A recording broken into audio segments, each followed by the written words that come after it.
3-4 দিন পর সারা দেশে বৃষ্টির আভাস, গরম কমছে রাজধানীতে, ঢাকা সহ বিভিন্ন জেলায় শিক্ষা প্রতিষ্ঠান কাল বন্ধ। নিত্যপণ্যের বাজার চড়ছেই, কেজিতে মুরগির দাম বেড়েছে 20 থেকে 40 টাকা, আলু, পেঁয়াজ, আদা, রসুনের দাম আরও ঊর্ধ্বমুখী। একসময় যারা সরকারকে চাপ দিয়েছে তারাই এখন চাপে, মন্তব্য ওবায়দুল কাদেরের। জনগণের ভাষা বুঝে দ্রুত পদত্যাগের আহ্বান বিএনপির। দেখছিলেন বিআরবি কেবল সংবাদ শিরোনাম, এবারে পুরো সংবাদ। আগামীকাল থেকে ঢাকা এবং 6 তারিখ থেকে সারা দেশের তাপমাত্রা কমে আসবে বলে জানিয়েছে আবহাওয়া অফিস। 2-1টি জেলায় নয়, সারা দেশে 6 তারিখের পর বৃষ্টিপাতের সম্ভাবনা রয়েছে। মাসের মাঝামাঝি ঘূর্ণিঝড়ের আভাসের পাশাপাশি এই মাসে 3 থেকে 5 দিন বজ্র এবং শিলাবৃষ্টির সহ কাল বৈশাখী হতে পারে বলে জানিয়েছেন আবহাওয়াবিদরা। বিস্তারিত জানাচ্ছেন সহকর্মী মামুন আবদুল্লাহ। দীর্ঘ প্রতীক্ষার পর বৃহস্পতিবার দিবাগত রাতে এক পশলা বৃষ্টিতে কিছুটা স্বস্তিতে রাজধানীবাসী। তবে সকাল থেকেই তীব্র তাপপ্রবাহ না থাকলেও ভ্যাপসা গরমে অতিষ্ঠ সাধারণ মানুষ। জীবিকার তাগিদে বের হয়েছেন পথে।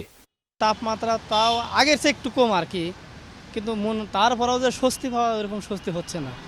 মনে হয় আরেকটু বৃষ্টি বা এটি হইলে পারে ঢাকার মানুষ একটু স্বস্তি পাইতো আর কি। আর কমবে কি করে, আমাদের এখানে হচ্ছে মানে যে হারে সবকিছু বেড়ে গেছে, জনগণ বেশি, ঘনবসতি, তারপর হচ্ছে আমাদের এই কলকারখানা, সবকিছু এগুলোই মূলত দায়ী। পানি বোতলটা ক্যারি করতে হবে ডেফিনেটলি, কারণ হচ্ছে কি আপনার ওয়েদারটা যে কোনো মুহূর্তে চেঞ্জ হতে পারে। আবহাওয়া অধিদপ্তর বলছে স্বস্তির বৃষ্টি স্থায়ী না হলেও 2-1 দিনের মধ্যেই আবার বৃষ্টির দেখা মিলতে পারে। তবে সারা দেশের তাপমাত্রা প্রশমিত হতে আরও 2-3 দিন সময় লাগবে। রাজশাহী, পাবনা, যশোর, চুয়াডাঙ্গা, কুষ্টিয়া জেলার উপর তীব্র তাপপ্রবাহ অব্যাহত রয়েছে এবং এই তাপপ্রবাহটা আরও 48 ঘন্টা অব্যাহত থাকবে। 48 ঘন্টা পরে তীব্রতাটা কমে আসবে এবং 6 তারিখ থেকে আমরা যেটা দেখি দেশের অনেক জায়গা থেকে তাপপ্রবাহটা প্রশমিত হয়ে যাবে এবং এই সময় দেশের বিভিন্ন জায়গা থেকে বৃষ্টিপাতের প্রবণতাটা বৃদ্ধি পাবে। এ মাসেই 3 থেকে 5 দিন বজ্র ও শিলাবৃষ্টির পূর্বাভাসও দিচ্ছে আবহাওয়া অফিস। এই মাসে 3 থেকে 5 দিন বজ্র ও শিলাবৃষ্টি সহ হালকা ধরনের কালবৈশাখী ঝড় এবং 2 থেকে 3টি বজ্র ও শিলাবৃষ্টি সহ মাঝারি থেকে তীব্র কালবৈশাখী ঝড় হওয়ার সম্ভাবনা রয়েছে। তবে এই মাসে দিনের তাপমাত্রা স্বাভাবিক অপেক্ষা কিছুটা বেশি থাকতে পারে এবং রাতের তাপমাত্রাটা প্রায় স্বাভাবিক থাকতে পারে। বজ্রপাতে মৃত্যু ঠেকাতে সচেতনতার পাশাপাশি শেড তৈরির পরামর্শ দিচ্ছেন আবহাওয়াবিদরা। মামুন আবদুল্লাহ, বাংলা ভিশন, ঢাকা। শিক্ষার্থীদের স্বাস্থ্য সুরক্ষা নিশ্চিতে আগামীকাল শনিবার দেশের 25 জেলায় মাধ্যমিক বিদ্যালয়, কলেজ, মাদ্রাসা এবং কারিগরি শিক্ষা প্রতিষ্ঠান বন্ধ থাকবে। এক সংবাদ বিজ্ঞপ্তিতে শিক্ষা মন্ত্রণালয় একথা জানিয়েছে। তীব্র তাপ প্রবাহের কারণে রাজশাহী ও খুলনা বিভাগের সব জেলা শিক্ষা প্রতিষ্ঠান বন্ধ ঘোষণা করা হয়েছে। এছাড়া ঢাকা বিভাগের ঢাকা ও টাঙ্গাইল, চট্টগ্রাম বিভাগের চাঁদপুর এবং রংপুর বিভাগের রংপুর, কুড়িগ্রাম, নীলফামারী এবং দিনাজপুর জেলার সব মাধ্যমিক বিদ্যালয়, কলেজ, মাদ্রাসা এবং কারিগরি শিক্ষা প্রতিষ্ঠান আগামীকাল শনিবার বন্ধ থাকবে। এর আগে গত বৃহস্পতিবার শিক্ষা মন্ত্রণালয়ের বিজ্ঞপ্তিতে তাপপ্রবাহের কারণে অঞ্চলভেদে বিভিন্ন জেলা শিক্ষা প্রতিষ্ঠান বন্ধ ঘোষণা করেছিল। বৃহস্পতিবার পর্যন্ত সব শিক্ষা প্রতিষ্ঠান বন্ধের আদেশ দিয়েছিল হাইকোর্ট। এর আগে শিক্ষা মন্ত্রণালয়ের জারি করা প্রজ্ঞাপন অনুযায়ী শনিবার থেকে সারা দেশে মাধ্যমিক পর্যায়ের বিদ্যালয়ে ক্লাস চলার নির্দেশনা দেওয়া হয়েছিল।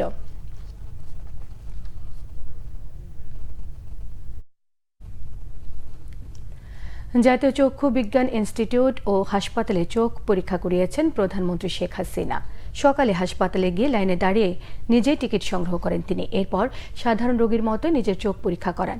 এই সময় তার সঙ্গে ছিলেন সাবেক স্বাস্থ্য উপদেষ্টা ও বাংলাদেশ মেডিকেল রিসার্চ কাউন্সিলের চেয়ারম্যান সৈয়দ মুদাসের আলী, জাতীয় চক্ষু বিজ্ঞান ইনস্টিটিউট ও হাসপাতালের পরিচালক অধ্যাপক ডাক্তার গোলাম মুস্তফা এবং বঙ্গবন্ধু শেখ মুজিব মেডিকেল বিশ্ববিদ্যালয়ের উপাচার্য ও চক্ষু বিশেষজ্ঞ অধ্যাপক ডাক্তার দীন মোহাম্মদ নুরুল হক। প্রধানমন্ত্রী শেখ হাসিনা নিয়মিত এই হাসপাতাল থেকে চোখের চিকিৎসা নিয়ে থাকেন। বাজারে মুরগির দাম চড়া। মাত্র এক সপ্তাহের ব্যবধানে সব ধরনের মুরগির দাম কেজিতে বেড়েছে 20 থেকে 40 টাকা। পেঁয়াজের দামও বেড়েছে বেশ খানিকটা। যৌক্তিক কোনো কারণ ছাড়াই আদা, রসুনের ঝাঁজও বাড়ছে তরতরিয়ে। আলুর দাম ঊর্ধ্বমুখী। রিপোর্ট করছেন জিয়াউল হক সবুজ। গরমের তীব্রতার সাথে পাল্লা দিয়ে বাড়ছে রান্নার অন্যতম উপকরণ পেঁয়াজের ঝাঁঝ।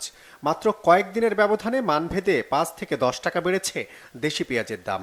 রাজধানীর কারওয়ান বাজারেই পেঁয়াজের দর উঠেছে কেজিতে 65 থেকে 70 টাকা।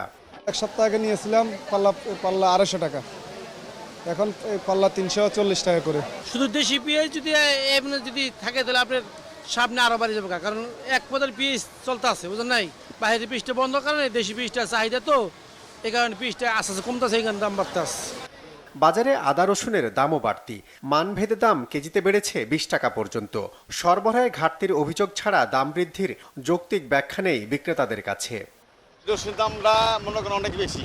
এই যে রসুন এটা বেচছিলাম আপনার 4 দিন আগে বেচছি আপনার 150 টাকা কেজি, আজ 180 টাকা কেজি, 30 টাকা কেজি বাড়ছে, 4 দিনে বেড়ে আছে। আর এটির দামও বাড়তি, এটা মনে করেন আপনি কেজিতে 10 টাকা বাড়ছে, আগের তুলনায় 10 টাকা বাড়ছে কেজিতে। আর একটা সাদা আছে, এটা বাড়ছে আজকাল যে মাল আছে 20 টাকা কেজি বেশি। স্বস্তি নেই আলুর দামেও। সরবরাহে কমতি নেই, তারপরও দাম বাড়ছে লাফিয়ে লাফিয়ে। কালকার থেকে কেজিতে 1 টাকা 1.5 টাকা বেশি দিয়ে আনছি। কালকা বেচছি আমরা এই 220 থেকে 25 টাকা, আজকে 30 টাকা।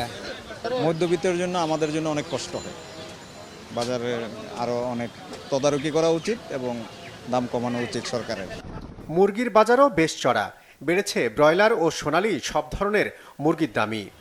আজকের বাজার হচ্ছে আপনার সোনালী বড়গুলো হচ্ছে 400 টাকা, 390 টাকা, ছোটরা আছে 370 টাকা, 80 টাকা। আর ব্রয়লার বাজার হচ্ছে 200-210 টাকা। ইনকাম সোর্স নাই ভাই, ইনকাম সোর্স নাই, কিন্তু বাজারে বৃদ্ধি অনেক, মানুষ তো খাইতে পারতেছে না। যেখানে আগে যে কাস্টমার মুরগি নিত 10 টাকা, কাস্টমার না 5টা, যে 5টা নিত সে নিত 2টা।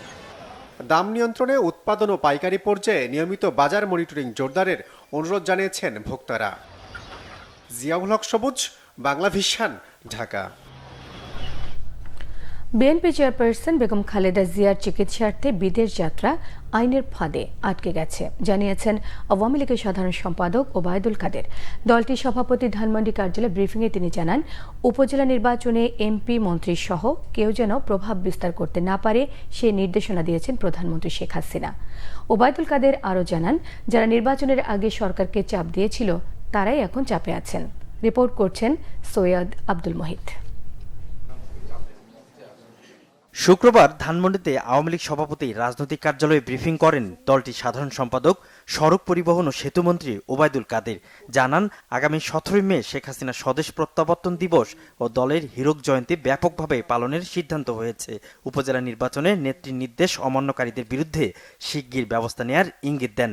নোয়াখালীর কোম্পানীগঞ্জ উপজেলায় চেয়ারম্যান পদে তার ছোট ভাইয়ের নির্বাচন করা নিয়েও কথা বলেন ওবায়দুল কাদের। আমার স্বজনও একজন প্রার্থী হয়েছে আমার নিজের উপজেলা। আমার পার্টির কারো এর সাথে কোনো সংযোগ নেই, নেতৃস্থানীয় কারো সমর্থন নেই, আমার সমর্থনও তো প্রশ্নই উঠে না। কাজে আর এটা শেষ পর্যন্ত সরে যাবে না এটাও বলা যায় না। তো সেটা আমি মনে করি আমাদের দায়িত্ব, কারণ আমি যেটা আমার নেত্রী পার্টির সভাপতির যে গাইডলাইন্স, এটা যদি আমি মুখে একটা বলবো কাজে করবো আরেকটা, এই নীতিতে আমি বিশ্বাসী নয়। মন্তব্য করেন বিএনপির আন্দোলন নিয়েও। বলেন, বেগম জিয়ার বিদেশে চিকিৎসা নিতে না পারার জন্য আওয়ামী লীগ নয়, বিএনপি নেতাদের ব্যর্থতাই দায়ী। বেগম জিয়া আটকে আছেন আইনের ফাঁদে। বিএনপি নেতাদের উপেক্ষা এবং অবহেলার জন্য বেগম জিয়া আদালতের হাজিরা বিষয়টিকে প্রলম্বিত করা, 1 বছর যে বিচার শেষ হতো সেটা 10 বছরেও শেষ হয়নি। এটার জন্য বিএনপির নেতারা দায়ী। দেশীয় আন্তর্জাতিক চাপ সত্ত্বেও দলকে সুসংগঠিত করতে নেত্রীর নির্দেশনা স্মরণ করিয়ে দেন ওবায়দুল কাদের। যারা চাপ দেবেন তারা নিজেরাও চাপে আছেন, কারণ আরব বসন্তের স্পর্শ আটলান্টিকের ওপারে গিয়েও লেগেছে, সেটা আমরা দূর থেকেও দেখতে পাচ্ছি।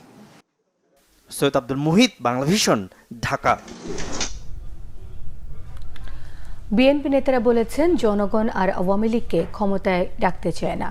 জনগণের এই ইচ্ছে বাস্তবায়ন করতে চায় বিএনপি। বিরোধীদের নিয়ে সরকারি মিথ্যাচারের অভিযোগ করে তারা বলেন, দেশে মানবাধিকার নেই, সংবিধানও ভুলুণ্ঠিত। জনগণের ভাষা বুঝে সরকারকে সরে যাওয়ার আহ্বান জানিয়েছেন বিএনপি নেতারা। রিপোর্ট করছেন সিকান্দার ইমান। বিএনপির সিনিয়র যুগ্ম মহাসচিব রুহুল কবির রিজভী বলেছেন, ক্ষমতার মালিক জনগণ। তারাই নিরপেক্ষ নির্বাচনের মাধ্যমে ঠিক করবে কে ক্ষমতায় বসবে। তুরাগ থানা বিএনপির উদ্যোগে শ্রমজীবী মানুষের মাঝে বিশুদ্ধ খাবার পানি, স্যালাইন বিতরণ ও সচেতনতামূলক লিফলেট বিতরণ অনুষ্ঠানে তিনি এসব কথা বলেন। রিজভীর অভিযোগ, ক্ষমতাসীন দলের লোকদের খাল, বিল, হাওর বাওর দখল, গাছপালা সব উজাড়ের ফলে দেশে এই প্রাকৃতিক বিপর্যয়। আপনার নেত্রী প্রধানমন্ত্রী বলছে যে অনেক রাজনৈতিক দল আমাকে উচ্ছেদ করতে চায়। আমাকে উচ্ছেদ করে কাকে বসাবে? আরে আপনাকে উচ্ছেদ করা আর কাউকে বসানো এই দায়িত্ব কার? কোনো রাজনৈতিক দলের নয়, এই দায়িত্ব তো জনগণের। আপনি তার মালিকানা কেড়ে নিয়েছেন, তাকে মালিকানা ফেরত দেন। জনগণই ঠিক করবে কোন রাজনৈতিক দলকে ক্ষমতায় বসাবে না বসাবে। আপনি এই বক্তব্য রাখেন কেন? আপনার এই বক্তব্যই তো প্রমাণিত হয় আপনার অধীনে যত নির্বাচন হয়েছে সব ডামি নির্বাচন, একতরফা নির্বাচন, জনগণের অধিকার কেড়ে নেওয়ার নির্বাচন। এদিকে জাতীয় প্রেস ক্লাবের সামনে এক সমাবেশে বিএনপি চেয়ারপারসনের উপদেষ্টা জয়নুল আবদিন ফারুক বলেন, বিএনপি নিয়ে মিথ্যাচার করা হচ্ছে। সুষ্ঠু ভোট হয়নি, তাই অতি ডান অতি বাম সবাই সরকারকে সরাতে চায়। জনগণ সরকারের উপর বিরক্ত মন্তব্য করে তিনি বলেন, আওয়ামী লীগকে ক্ষমতা ছাড়তেই হবে। বাংলাদেশের রাজনীতিতে আপনি যে সংকট সৃষ্টি করেছেন, বাংলাদেশের রাজনীতিতে যেভাবে বিরোধী দলের নেতা কর্মীকে হয়রানি করছেন, একজন দেশ নেত্রীকে যিনি কোশ্চিন কালো কোনো এলাকা থেকে নির্বাচনে হারেন নাই, সেই নেত্রীকে 1 কোটি টাকার জন্য জেল বরণ করতে হয়। আর বাংলাদেশের হাজার হাজার কোটি টাকা আপনি আপনার দল লুট করে নিয়ে কানাডায় বেগমপাড়া করে, সিঙ্গাপুরে বাড়ি করে, মালয়েশিয়া বাড়ি করে, ব্যাংককে বাড়ি করে, তার বিচার হয় না। জনগণের কাছে হেরে যাওয়ার আগে সরকারকে নীরবে ক্ষমতা থেকে সরে যাওয়ার আহ্বান জানান বিএনপি নেতারা। অনেক দিয়েছেন, অনেক বক্তব্য। সিকান্দার রেমান, বাংলাভিশন, ঢাকা। কাল শনিবার থেকে কার্যকর হচ্ছে ট্রেনের রেয়াতহীন ভাড়া। ফলে 100 কিলোমিটারের বেশি দূরত্বের যাত্রীদেরকে গন্তব্যভেদে দিতে হবে 20 থেকে 30% বেশি ভাড়া। এটি ভাড়া বাড়ানো নয়, দূরের যাত্রীদের জন্য আগে যে ছাড় দেওয়া হতো তা প্রত্যাহার করা হয়েছে বলে জানিয়েছেন রেলমন্ত্রী জিল্লুল হাকিম। রিপোর্ট করছেন মিরাজ হোসেন গাজী। উপমহাদেশে কম খরচে যাতায়াতের বাহন হিসেবে ট্রেনের চাহিদা ব্রিটিশ আমল থেকেই। আর বর্তমানে দেশের 44 জেলায় 2877 কিলোমিটার লাইনে চলছে বাংলাদেশ রেলওয়ে। 1992 সালে ট্রেনে ভ্রমণকারী যাত্রীদের জন্য 100 কিলোমিটারের বেশি দূরত্বের গন্তব্যে চালু করা হয় বিশেষ ছাড় বা রিয়াত সুবিধা।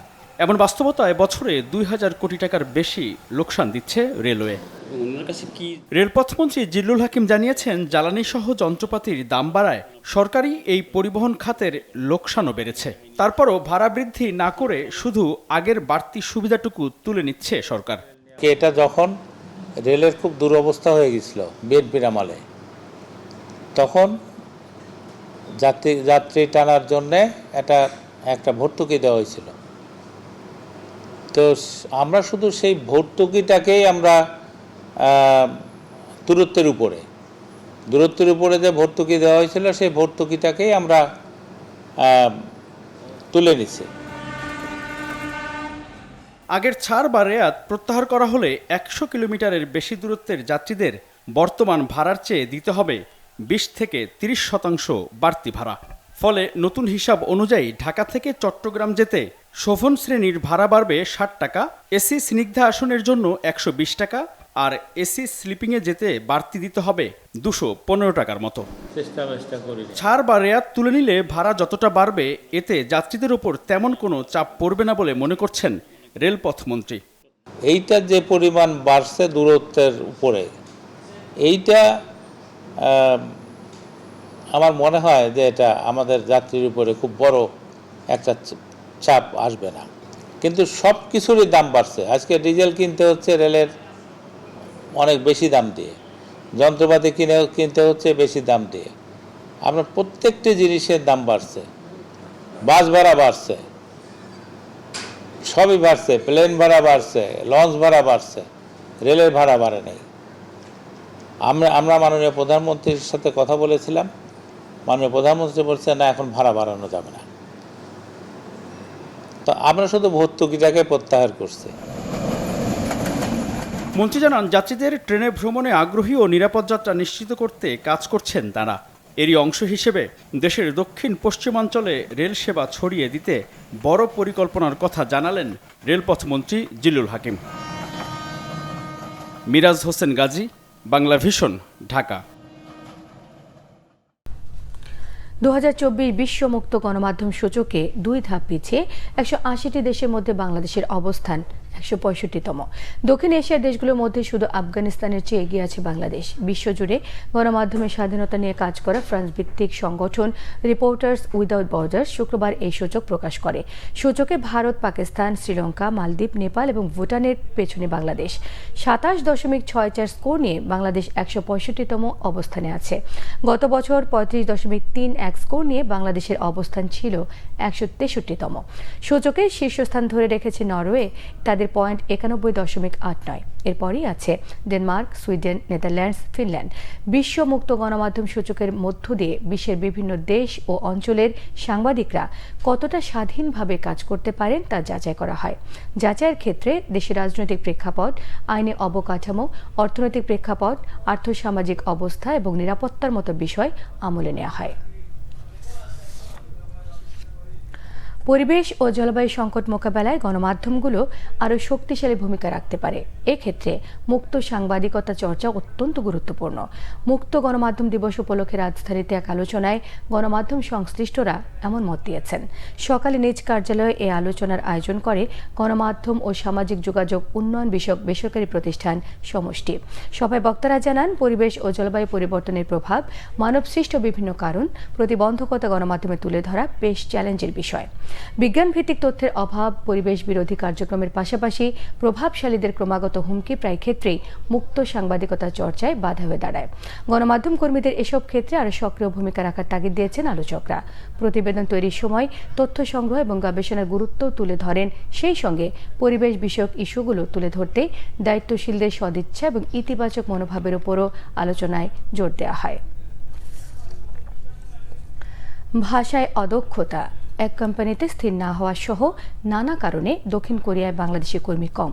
এই সংখ্যা বাড়াতে অভিবাসন সংশ্লিষ্টদের নজর দিতে বলছে দেশটির ইমিগ্রেন্ট সাপোর্ট সেন্টার। এদিকে দক্ষিণ কোরিয়ায় থাকা কর্মীরা বেতন সহ অন্যান্য সুযোগ সুবিধায় সন্তুষ্ট। দক্ষিণ কোরিয়া থেকে ফিরে রিপোর্ট করছেন ইমরুল কায়েস। দক্ষিণ কোরিয়ায় বর্তমানে বাংলাদেশি অভিবাসী কর্মী প্রায় 33,000, যা অন্যান্য দেশের তুলনায় অনেক কম। এমনকি দক্ষিণ এশিয়ার দেশ নেপালের অভিবাসী যেখানে 10 জন, সেখানে বাংলাদেশি মাত্র 1 জন, অর্থাৎ 10:1। গেল বছর এমপ্লয়মেন্ট পারমিট সিস্টেম ইপিএস ব্যবস্থায় বাংলাদেশ থেকে 10,000 লোক নিতে চাইলেও বাংলাদেশ সে কোটা পূরণ করতে পারেনি। এ বিষয়ে কথা বলেন দেশটির ইমিগ্রেন্ট সাপোর্ট সেন্টারের পরিচালক। বাংলাদেশিরা বন্ধুত্বপূর্ণ ও সৎ, কিন্তু কোরিয়ায় বাংলাদেশিদের সংখ্যা কম, কারণ তারা কোরিয়ান ভাষায় দক্ষ না। কোরিয়ায় আসতে চাইলে বাংলাদেশি বন্ধুদের একটু পরিশ্রম করে ভাষায় দক্ষতা অর্জন করতে হবে। কোনো কোম্পানিতে আসলে দীর্ঘদিন সেখানে কাজ করতে হবে। হুট করে অন্য কোম্পানিতে যাওয়া যাবে না, তাহলে কোরিয়ায় বাংলাদেশিদের সুযোগ আরও বাড়বে। দেশটিতে থাকা বাংলাদেশি বিশ্লেষকরাও বলছেন, কোরিয়ায় জনশক্তি রপ্তানি বাড়াতে অভিবাসন সংশ্লিষ্টদের আরও গুরুত্ব দিতে হবে। কোরিয়ান ভাষাটা জানা থাকে, পাশাপাশি যদি স্কিল বেস কোনো কিছু তার সে যদি জানে, সেক্ষেত্রে এখানে ন্যাশনালিজম ব্যবস্থা খুব সহজ হয় এবং দীর্ঘমেয়াদী চিন্তা ভাবনা করতে পারে। এদিকে বেতন ভাতায় খুশি দক্ষিণ কোরিয়া থাকা ইপিএস কর্মীরা। কাজের পরিবেশ সহ অন্যান্য সুযোগ সুবিধা খুবই ভালো বলে জানান তারা। বিমা সুবিধা, স্যালারি ফ্যাসিলিটি অন্যান্য দেশের তুলনায় মোটামুটি আলহামদুলিল্লাহ ভালো। বেতন এক একজনের 2 থেকে 2.5 লাখ এভাবে বেসিক স্যালারি আমরা পাই। পিএস এর মাধ্যমে কোরিয়াতে আসার যারা আমাদের জন্য সহজ বিধায় আমরা চুজ করে নিয়েছি। কোরিয়াটা এমন একটা দেশ, আমাদের প্রত্যেক একটা বহন করা থাকে স্বাস্থ্য বীমা, যেটা যদি আমরা অসুস্থ হসপিটালে গেলে আমাদের অর্ধেক খরচ বীমা থেকে বহন করা হয় আর অর্ধেক আমরা দিই। আপনার ডিউটি থাকলে মালিক পক্ষ আপনাকে খাবার দিতে বাধ্য এবং আপনার থাকার বা বাসস্থানের ব্যবস্থা করতে বাধ্য, কারণ এটা কোরিয়ার আইনে আছে। চলতি বছর ইপিএস ব্যবস্থায় বাংলাদেশ কোটা পূরণ করতে পারবে কিনা তা নিয়েও সংশয়ে সংশ্লিষ্টরা। নতুন নতুন শ্রম বাজার খুঁজছে বাংলাদেশ, এক্ষেত্রে দক্ষিণ কোরিয়া একটি ভালো গন্তব্য হতে পারে। তবে এর জন্য পরিকল্পনা যেমন নিতে হবে, তেমনই দক্ষ করে কর্মীদের পাঠাতে হবে। তাহলেই এখানে যে সুযোগ সুবিধা আছে সব সুযোগ সুবিধা বাংলাদেশি অভিবাসী কর্মীরা পেতে পারবে, এমনটাই এখানকার কর্তৃপক্ষ বলছে। ইমরুল কায়েস, বাংলা ভিশন, ইয়ংইন, দক্ষিণ কোরিয়া। গাজীপুরের কাশিমপুর কেন্দ্রীয় কারাগার থেকে জামিনে মুক্তি পেয়েছেন হেফাজতে ইসলামের সাবেক কেন্দ্রীয় যুগ্ম মহাসচিব মাওলানা মামুনুল হক। আজ সকাল 11টায় কাশিমপুর কারাগার থেকে মুক্তির পর কারাগার ফটক দিয়ে বের হয়ে আসেন মামুনুল হক। এই সময় কারা ফটকের সামনে তার স্বজন এবং সমর্থকরা উপস্থিত ছিলেন। কাশিমপুর হাই সিকিউরিটি কেন্দ্রীয় কারাগারের senior jail super Subrata Kumar Bala জানান, বৃহস্পতিবার বিকেলে জামিনের কাগজ কারাগারে পৌঁছায়। অনেকগুলো মামলা থাকায় তা যাচাই বাছাই করা হয়। যাচাই বাছাই শেষে সকালে তাকে মুক্তি দেওয়া হয়েছে। 2021 সালের 18 এপ্রিল নারায়ণগঞ্জের একটি রিসোর্ট থেকে মাওলানা মামুনুল হককে গ্রেফতার করা হয়। এ পর্যন্ত তার বিরুদ্ধে প্রায় 30টি মামলা আছে। সর্বশেষ মামলায় গত রোববার চট্টগ্রামের সিএমএম আদালতে তার জামিন হয়। যারা নগরীর পরিবেশ ধ্বংস করবে তাদের বিরুদ্ধে অবস্থান নেবেন বলে হুঁশিয়ারি দিয়েছেন ঢাকা উত্তর সিটির মেয়র আতিকুল ইসলাম। সকালে উত্তরা 4 নম্বর সেক্টরে কল্যাণ সমিতি মাঠে তাপপ্রবাহে রিকশা চালকদের মধ্যে ছাতা, পানির বোতল এবং স্যালাইন বিতরণের সময় এসব কথা বলেন ঢাকা উত্তর সিটির মেয়র। এই সময় সংস্কার কাজ শেষে পার্কের ওয়াকওয়ের উদ্বোধন করেন তিনি। তাপদাহ থেকে নগরবাসীকে রক্ষায় তার নেয়া নানা উদ্যোগের কথা উল্লেখ করে তিনি বলেন, উত্তর সিটিতে প্রতিদিন সকাল থেকে বিকেল পর্যন্ত 4টি ওয়াটার ক্যানন দিয়ে পানি ছিটানো হচ্ছে। বস্তিবাসীকে স্বস্তি দিতে 9টি জায়গায় কুলিং জোন তৈরি করা হবে। বাড়িওয়ালা এবং দোকান মালিকদের অনুরোধ করেছেন বাসা বা দোকানের সামনে সুপেয় পানির ব্যবস্থা করে দিতে। পরিবেশ রক্ষায় বৃক্ষরোপণের আহ্বান জানিয়ে মেয়র জানান, সবাই মিলে ঢাকাকে বাসযোগ্য রাখতে একসঙ্গেই কাজ করতে হবে।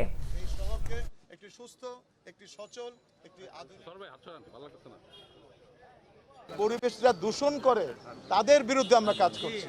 যারা পরিবেশ দূষণ করে তার বিরুদ্ধে আমার অভিযান চলবেই, আমি মেসেজটা দিতে চাই।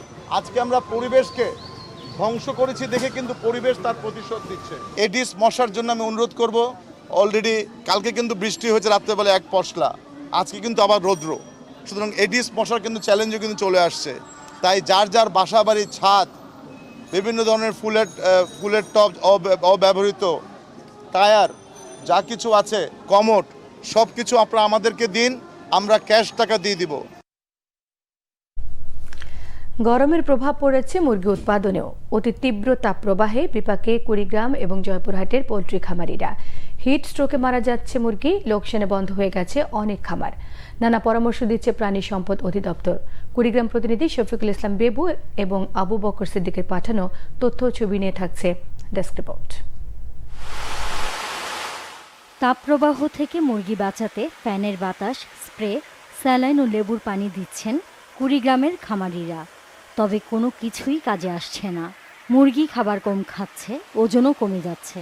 আবহাওয়া স্বাভাবিক না হলে বড় ধরনের লোকসানের মুখে পড়ার শঙ্কায় খামারিরা। দিনের বেলা বেশি হিট স্ট্রোক হয়, তাছাড়া 2-4টা নর্মালিভাবে মারা যায়, কোনোদিন 10টা, কোনোদিন 15টা এইভাবে মারা যাচ্ছে। মুরগির দাম কমলে বা খাদ্য উপকরণের দাম বাড়লে এটা বাংলাদেশে কোনো আলোচনা হয় না। পোল্ট্রি শিল্পের খামারিদের বর্তমানে করুণ অবস্থা চলছে।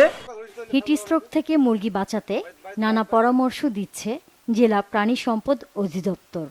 মুরগির শেডে ফ্যান দিতে পারেন, শেডের টিনের চালের উপরে অথবা শেডের উপরে আপনি বস্তা বা নারকেলের ছোবলা ইত্যাদি দিয়ে 1 ঘন্টা পর পর ভিজিয়ে দিতে পারেন। আপনার ঘরের যে পর্দা আছে সেই পর্দাকে পুরোপুরিভাবে উপর থেকে নিচ পর্যন্ত খুলে রাখতে হবে।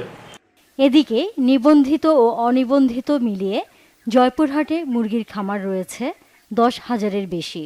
লতিরাজ কচু আর সোনালী মুরগি জয়পুরহাটের ব্র্যান্ড হিসেবে বাংলাদেশে পরিচিত। তীব্র তাপপ্রবাহে অনেক খামারি বাধ্য হয়েছেন খামার বন্ধ করে দিতে।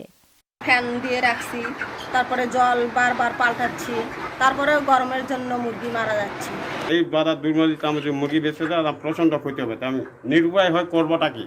আমরা এখন এই অবস্থায় কি করব, কোনো প্রকার আমরা কারো সহযোগিতা পাচ্ছি না। ডিম পাড়া বা পরিণত বয়সের মুরগি হিটস্ট্রোকের শিকার হয় বেশি, এতে ক্ষতির পরিমাণ বেড়ে যায় অনেক। যেসব খামারে টিনের ছাউনি আছে সেগুলো খড় দিয়ে ঢেকে দেওয়ার পরামর্শ দিয়েছে প্রাণী সম্পদ অধিদপ্তর। টিনের ছাউনিতে আমরা খড় মিশিয়ে দিতে বলছি এবং সময় সময় ভিজিয়ে দিতে বলছি, যেন নিচটা ঘরের ভিতরটা ঠান্ডা থাকে, এবং আঙ্গিনাটা স্প্রে করে দিতে বলছি পানি দিয়ে, যেন গরম বাতাস সহজে ঠান্ডা হয়ে ঘরের ভিতরে প্রবেশ করে। মুরগি পালনে অনুকূল তাপমাত্রা 17 থেকে 23 ডিগ্রি সেলসিয়াস, কিন্তু বাংলাদেশে এখন তাপমাত্রা এর প্রায় দ্বিগুণ। Bangla vision news desk. সংবাদ শেষ করব, বিআরবি কেবল শিরোনামগুলো আরও একবার জানিয়ে দিয়ে।